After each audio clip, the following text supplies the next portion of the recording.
ये चैप्टर अपने आप में ही बहुत इम्पोर्टेंट है और इसके सारे ही टॉपिक बहुत इम्पोर्टेंट है। ठीक है, तो ये चैप्टर हम लोग 3 पार्ट में चैप्टर कंप्लीट करेंगे। आज हम पार्ट 1 पढ़ने जा रहे हैं और चैप्टर कंप्लीट करने के बाद एक वीडियो हम रखेंगे जिसमें हम इस चैप्टर के सारे न्यूमेरिकल करेंगे, जिसमें हम एनसीईआरटी के न्यूमेरिकल भी लेंगे और कुछ एक्स्ट्रा क्वेश्चंस भी लेंगे। स्टार्ट करते हैं हम आज का लेक्चर, पार्ट 1 मोशन। ठीक है, अब देखिए चैप्टर स्टार्ट करने से पहले मैं आपको कुछ चीजें बताती हूँ। आपने अपने आसपास कई सारी चीजें देखी होगी, है ना। जैसे आप अगर इस समय भी अपने कमरे में बैठे हैं तो आपको कई सारी चीजें दिखाई दे रही हैं। कुछ चीजें क्या होती हैं, रुकी हुई होती है, रेस्ट में होती है। अब कुछ चीजें मोशन में होती है ना। जैसे अगर आप अपना स्कूल देखें या अपना घर देखें या सामने वाला घर देखें, जो आपके घर के सामने वाला घर है, आप उसको किसी भी टाइम देखिए वो आपको उसी सामने ही दिखाई देगा। उस हर टाइम में वो आपको अपने सामने ही दिखाई देगा, राइट। तो इट मीन्स वो क्या है, अपनी पोजीशन चेंज नहीं कर रहा है। ठीक है, तो ऐसे ऑब्जेक्ट जो विद रिस्पेक्ट टू टाइम क्या करते हैं, अपनी पोजीशन को चेंज नहीं करते, वो क्या कहलाते हैं, ऑब्जेक्ट की वो रेस्ट में है। वो ऑब्जेक्ट क्या है, स्टेशनरी है। ठीक है, और आपने देखा होगा कि आपके घर के आसपास क्या आते हैं, एनिमल्स आते हैं या ह्यूमन बींग्स आते हैं। वो क्या हर समय आपको वही नहीं दिखाई देते, कभी कहीं और दिखाई देते, कभी कहीं और दिखाई देते, है ना। तो ऐसे ऑब्जेक्ट जो विद रिस्पेक्ट टू टाइम क्या करते हैं, अपनी पाथ को, अपनी पोजीशन को चेंज कर लेते हैं, वो क्या कहलाते हैं, मोशन। तो मोशन चैप्टर स्टार्ट करने से पहले हम रेस्ट और मोशन के बारे में समझते हैं कि होता क्या है। चलिए स्टार्ट करते हैं। Rest, a body is said to be in a state of rest when its position does not change with respect to time or reference point। ठीक है, देखिए समझिए। मान लीजिए कि ये एक बिल्डिंग है, ठीक है, और इस बिल्डिंग में एक बच्चा है यहाँ पे, ठीक है, और ये बिल्डिंग से कुछ दूरी पे यहाँ पे एक पेड़ है, ठीक है, उसको ऑब्जर्व कर रहा है, काफी देर से ऑब्जर्व कर रहा है, ठीक। और उसने ऑब्जर्व करते हुए देखा कि वो पेड़ की पोजीशन जो है वो चेंज नहीं हुई।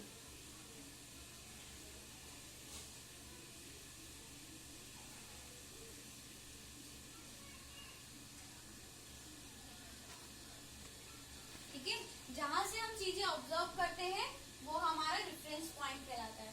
तो ये जो बिल्डिंग हुई ये हमारा रेफरेंस पॉइंट हुआ, क्योंकि हम यहाँ से इस पेड़ को ऑब्जर्व कर रहे हैं। ठीक है, तो रेफरेंस पॉइंट क्या हो गया हमारा, बिल्डिंग। तो अभी मैंने आपको बताया कि एक बिल्डिंग है और बिल्डिंग में एक बच्चा बैठा हुआ है, उसको मैंने सर्कल से वो करा है, ड्रॉ करा है, और वो क्या है, बहुत देर से इस ट्री को देख रहा है, और बहुत देर से ट्री को देखने के बावजूद भी ट्री की पोजीशन में कोई भी चेंज नहीं आ रहा है। तो ऐसे ऑब्जेक्ट जिसको हम रेफरेंस पॉइंट से क्या कर रहे हैं, ऑब्जर्व कर रहे हो, और वो अपनी पोजीशन में कोई भी चेंज ना लाए, तो वो ऑब्जेक्ट किस में होते हैं, रेस्ट में। ठीक है, समझ में आया। अब मैं आपको एक और एग्जाम्पल देती हूँ। आपको ये बोर्ड दिखाई दे रहा है ना, ये बोर्ड दिखाई दे रहा है। अब हमारा टाइम चेंज हो रहा है और रेफरेंस पॉइंट कौन हुए, आप लोग, क्योंकि ये आप लोग ऑब्जर्व कर रहे हो। तो क्या आपको बोर्ड चलता हुआ नजर आ रहा है, नहीं, हमारा टाइम चेंज हुआ, रेफरेंस पॉइंट आप है, आप बहुत देर से ऑब्जर्व कर रहे हैं, पर हमारा बोर्ड क्या है, रेस्ट में है, वो हमें चलता हुआ नजर नहीं आ रहा है। पर अगर आप एग्जाम्पल मेरा लीजिए, ठीक है, अब क्या है, मैं यहाँ से यहाँ पे आई, हमारा रेफरेंस पॉइंट नहीं चेंज हुआ, पर पोजीशन मेरी, अब किसको ऑब्जर्व कर रहे हैं आप, मेरे को ऑब्जर्व कर रहे हैं, पर मेरी पोजीशन क्या हो रही है, चेंज हो रही है। और अगर मेरी पोजीशन चेंज हो रही है, मोशन में हूँ। ठीक है, चलिए स्टार्ट करते हैं। मोशन क्या होता है, a body is said to be in a motion when its position changes with respect to reference point. अगर किसी बॉडी की, किसी ऑब्जेक्ट की पोजीशन चेंज होती रहती है, किससे, ऑब्जर्वेशन पॉइंट से या हम कहें रेफरेंस पॉइंट से, तो वो ऑब्जेक्ट किस में होती है, मोशन में होती है। अभी हमने पेड़ का एग्जांपल लिया था, अब क्या करते हैं हम, मान लीजिए पेड़ ना होकर यहाँ पे क्या हो गया, एक कार हो गई, ठीक है, क्या हो गई, एक कार हो गई। यहाँ पे एक बच्चा था, वो बहुत देर से एक कार को ऑब्जर्व कर रहा था,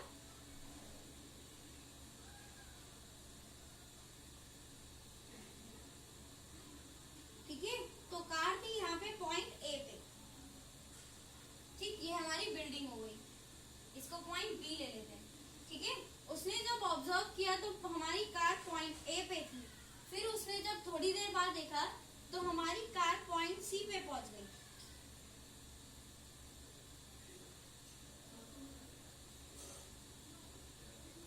तो देखो क्या हुआ, जो रेफरेंस पॉइंट्स है, पहले हमारी कार की पोजीशन क्या थी, ए, फिर पोजीशन क्या हो गई, सी। इट मीन्स क्या हो रहा है, उसने अपनी पोजीशन चेंज कर ली, ठीक है। तो जब भी कोई ऑब्जेक्ट रेफरेंस पॉइंट से अपनी पोजीशन को चेंज करता है तो वो क्या कहलाता है कि वो ऑब्जेक्ट किसमें है, मोशन में है। A body is said to be in motion when it changes with respect when it changes its position with respect to reference point। जब कोई भी ऑब्जेक्ट रेफरेंस पॉइंट के रिस्पेक्ट में क्या करती है, पोजीशन चेंज करती है, तो वो ऑब्जेक्ट किसमें कहलाती है, मोशन में, ठीक है। तो ये तो हुआ हमारा रेस्ट एंड मोशन। अब जो हम पढ़ने जा रहे हैं वो है हमारा types of motion. There are 3 types of motion, linear motion, circulatory motion and oscillatory motion. अब स्टार्ट करते हैं, पहले मैं आपको इसके बारे में बताऊंगी, फिर हम आगे का चैप्टर कंटिन्यू करते हैं। तो अब इसमें स्टार्ट करने जा रहे हैं हम अपना टाइप्स ऑफ मोशन। मैंने आपको बताया 3 टाइप्स ऑफ मोशन होते हैं। लीनियर वैसे तो बहुत होते हैं, पर आपके कोर्स में केवल 3 टाइप्स ऑफ मोशन है, ठीक है। तो लीनियर मोशन, सर्कुलर मोशन और ऑक्सिलेटरी मोशन। सबसे पहले हम पढ़ेंगे लीनियर मोशन के बारे में।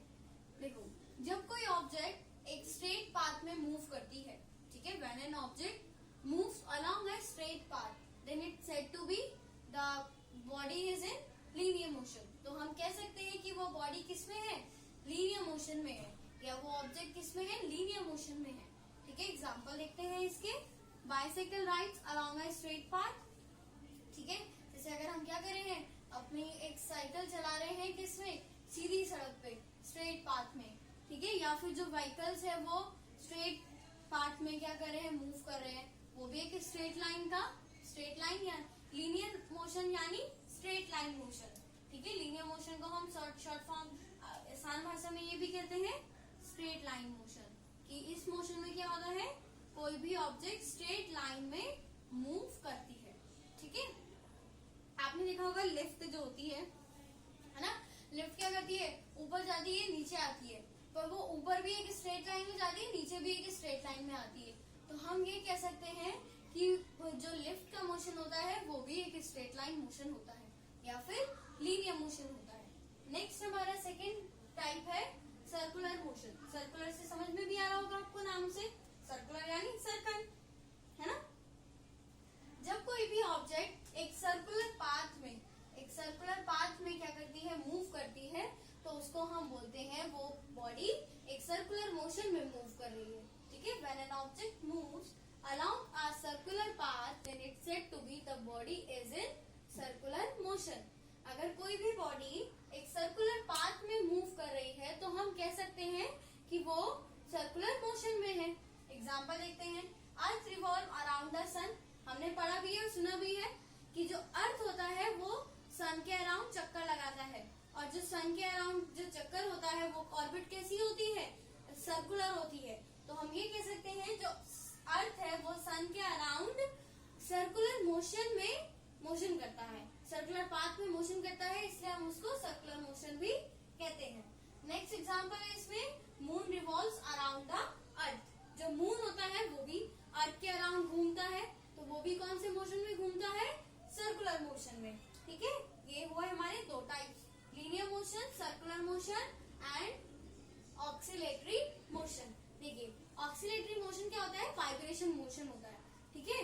जब कोई ऑब्जेक्ट आगे जाएगी पीछे आएगी, आगे जाएगी पीछे आएगी, आगे जाएगी पीछे आएगी, यानी एक वाइब्रेटरी मोशन दिखाती है, तो उसको भी हम ऑक्सिलेटरी मोशन कहते हैं।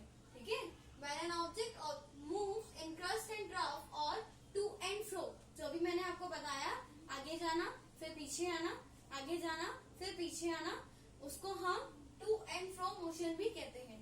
ठीक है, वो क्या कहलाता है हमारा ऑक्सिलेटरी मोशन। इसका एग्जाम्पल हमने फर्स्ट चैप्टर में पढ़ा था, जो पार्टिकल्स होते हैं, पार्टिकल्स की मूवमेंट भी क्या होती है, रैंडम सी होती है, वाइब्रेटरी मोशन होती है, तो वो कौन सी हो गई, ऑक्सिलेटरी मोशन। तो motion of particle is oscillatory motion.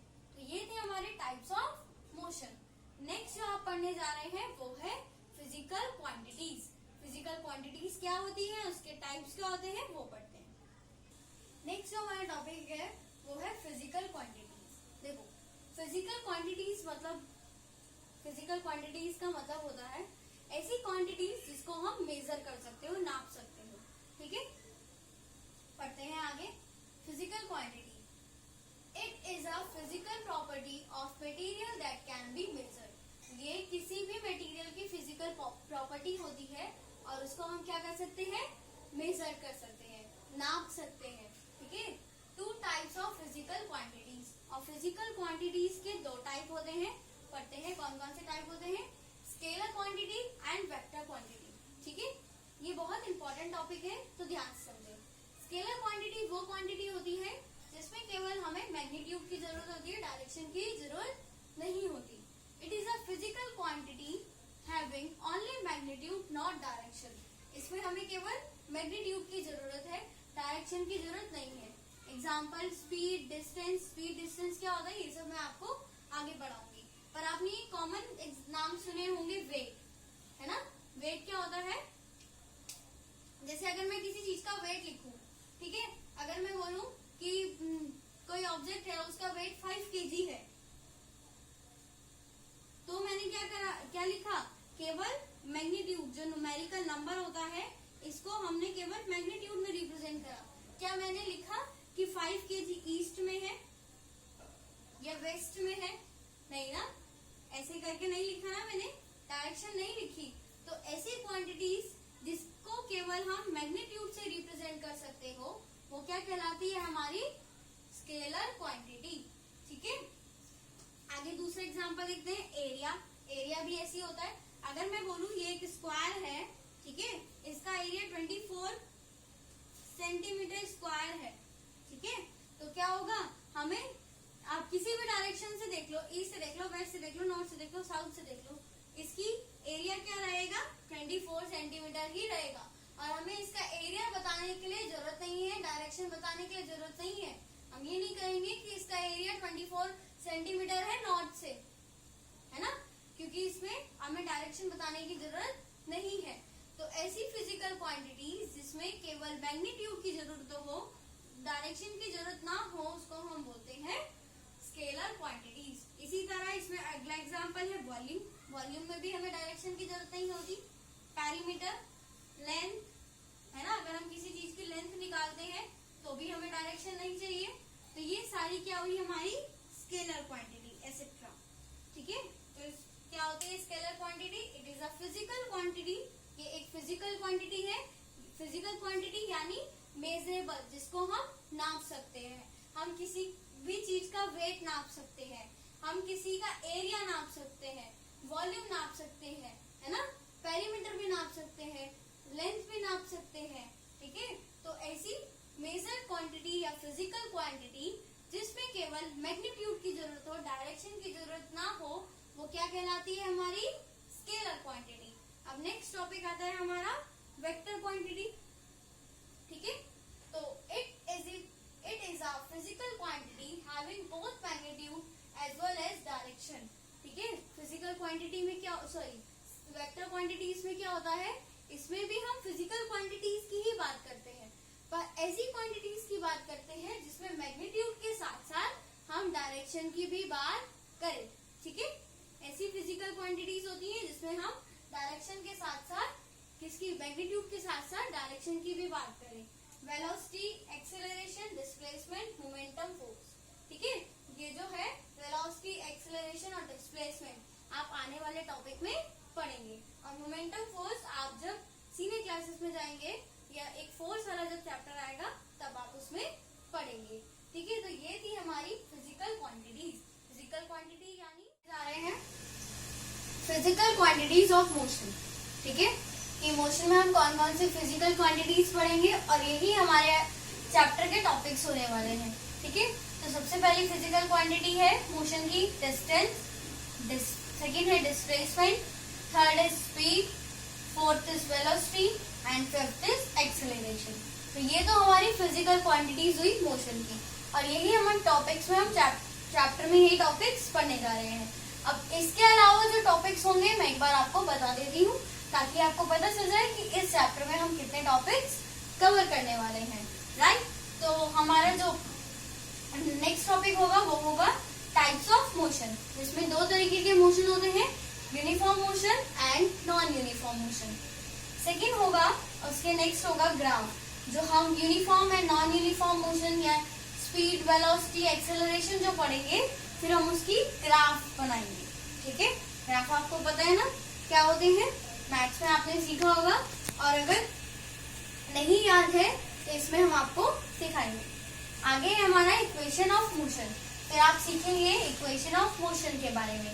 ठीक है, 3 इक्वेशन ऑफ मोशन होती है, तीनों इक्वेशन को बताएंगे कौन कौन सी इक्वेशन होती है और फिर उसको प्रूफ करके भी दिखाएंगे कौन से मेथड से, ग्राफिकल रिप्रेजेंटेशन से। वो बहुत ही इंपॉर्टेंट मेथड है। फिर जो लास्ट टॉपिक होगा इसका हमारा सर्कुलर मोशन। हमने अभी स्टार्टिंग में टॉपिक पढ़ा था टाइप्स ऑफ मोशन में सर्कुलर मोशन। सर्कुलर मोशन को हम अच्छे से और ज्यादा एक्सप्लेन करेंगे, उसमें हम आपको वेलोसिटी निकाल के दिखाएंगे, स्पीड निकाल के दिखाएंगे। ठीक है, तो ये हमारे टॉपिक्स। फिर ये जब टॉपिक्स खत्म हो जाएंगे उसके बाद हम करेंगे न्यूमेरिकल्स, किस पे, जो इनमें से हमारे फॉर्मूले निकल कर आएंगे। ठीक है, ये चैप्टर है theory chapter plus numerical chapter है। ठीक है, इसमें न्यूमेरिकल्स भी काफी अच्छे अच्छे आते हैं। तो स्टार्ट करते हैं हमारा next topic. Physical quantities of motion से ही ले रहे हैं डिस्टेंस। क्या ले रहे हैं? डिस्टेंस।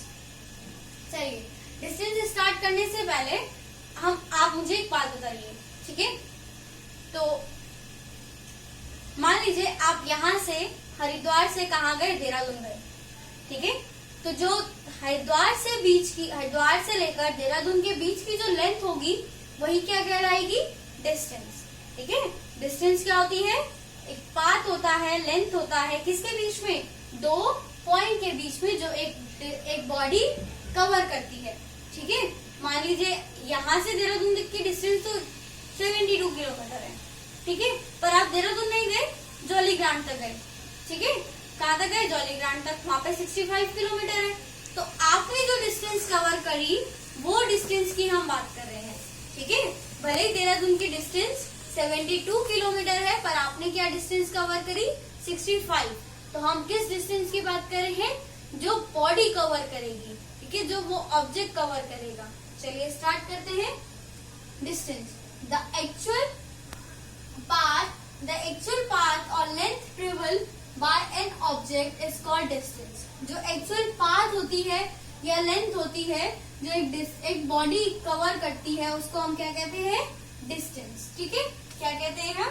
डिस्टेंस। जैसे अभी मैंने बताया कि अगर आप यहाँ से देहरादून तक जाते हैं तो जो हरिद्वार से देहरादून तक की जो बीच की जो लेंथ होगी वही हमारी डिस्टेंस कहलाती है। ठीक है, आगे पढ़ते हैं। It is a scalar quantity. ये एक स्केलर क्वांटिटी है, यानी डिस्टेंस नापने के लिए हमें केवल मैग्नीट्यूड की जरूरत है, डायरेक्शन की जरूरत नहीं है। आगे बढ़ते हैं। It always positive can't be 0। जो डिस्टेंस की वैल्यू आती है वो हमेशा पॉजिटिव आती है, +1, +2, +3, +4, ठीक है, +15, इस तरीके से आएगी। और डिस्टेंस कभी भी 0 या नेगेटिव नहीं होती है। ठीक है, आगे बढ़ते हैं।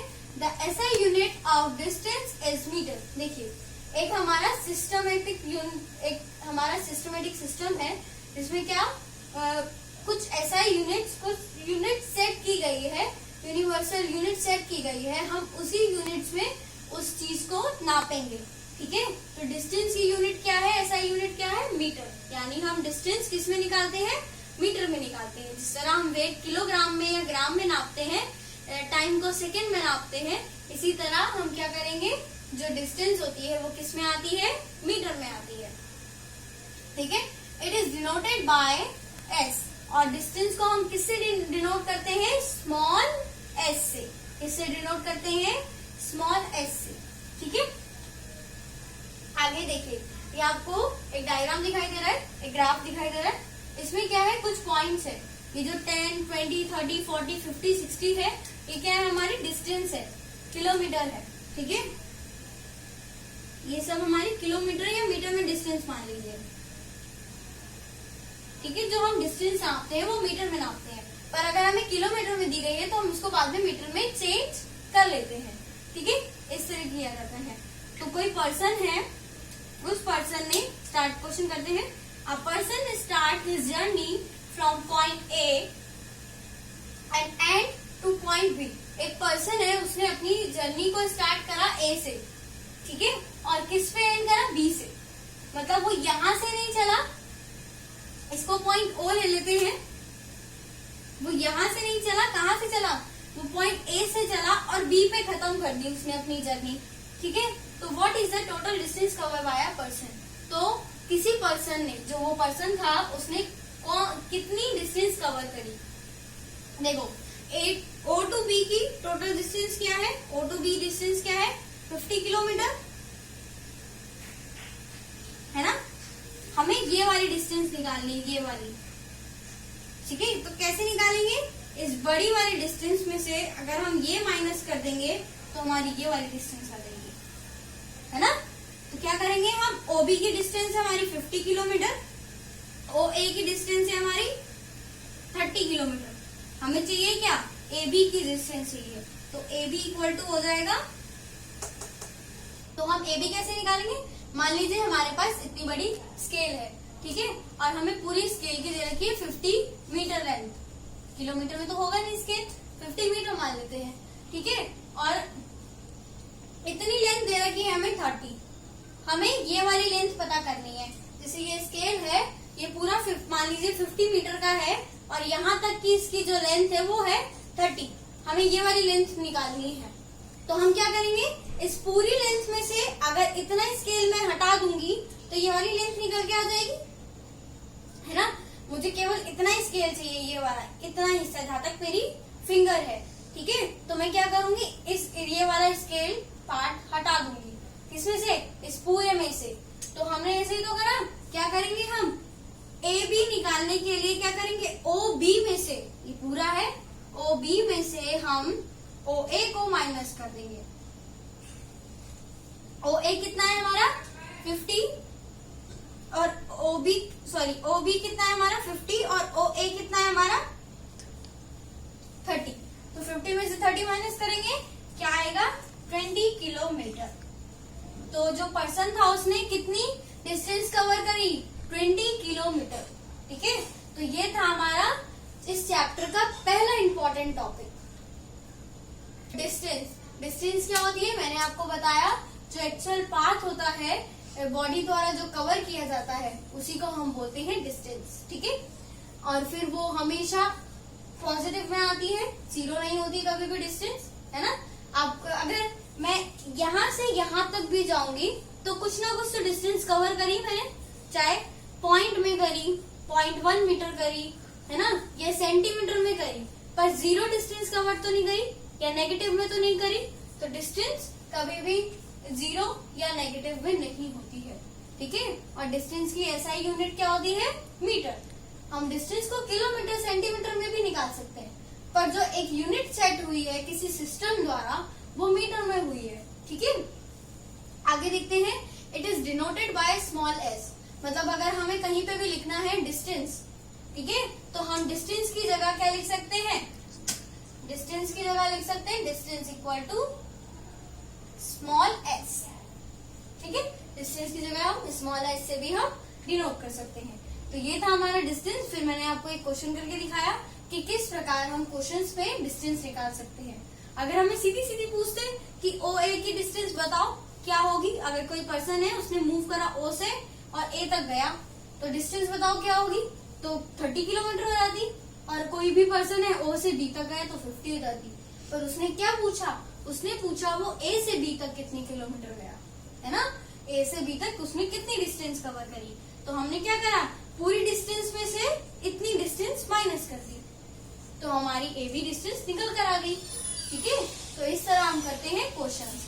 आप आगे जब हम न्यूमेरिकल करेंगे तो उसमें हम न्यूमेरिकल पार्ट में डिस्टेंस निकालना भी सीखेंगे।